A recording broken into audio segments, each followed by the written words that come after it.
My GF ex was cheating on me with her gay best friend.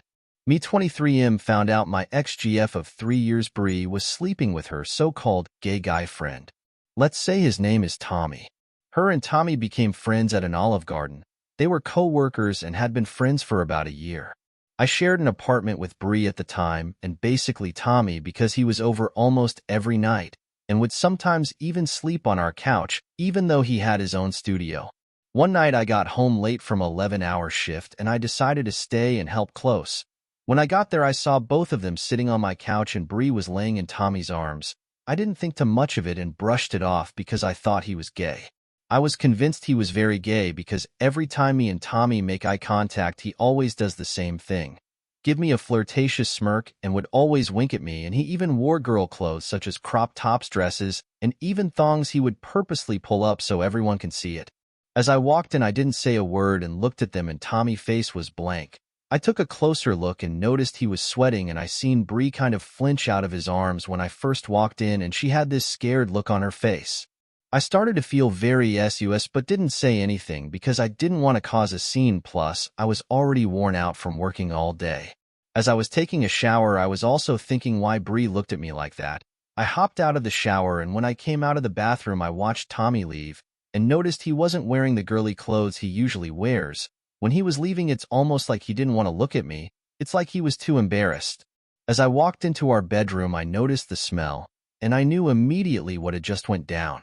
I went to the living room with just a towel and Bree was already crying because she knew I just caught on to what was going on. I was so exhausted I couldn't even yell at her, but I calmly told her that I wanted her out in an hour. She immediately started yelling at me and assuming I came home late because I was cheating and saying I text other girls behind her back. I tossed my phone to her and told her to show me the girls I texted.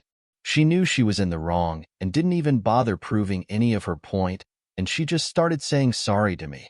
I was furious and got a burst of energy, but instead of using that energy to yell at her, I went to the room and packed her stuff. After packing, I cooled off for a bit and realized what I was doing. I was devastated. I went out to the living room and agreed to speak with her if she remained calm, and told her if she told me how long her and Tommy have been going at it, I would expect her apology. When she was talking, I was too heartbroken to listen. Alls I heard was her say her and Tommy have been sleeping with each other for a couple of weeks now. She kept saying sorry after she told me everything, and even said she won't see Tommy anymore. I expected her apology and told her that we were no longer a thing anymore. She was sobbing, so I called her Uber back to her house with her mom. As I helped her take her stuff into the Uber, and she told me this didn't have to happen and hope I give her a second chance, I didn't say a word because what she was saying was irritating me.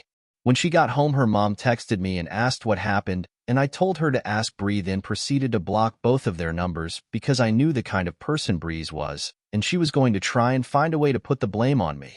Me and Bree still followed each other on social media, and I see her watching my stories after starting a gym journey.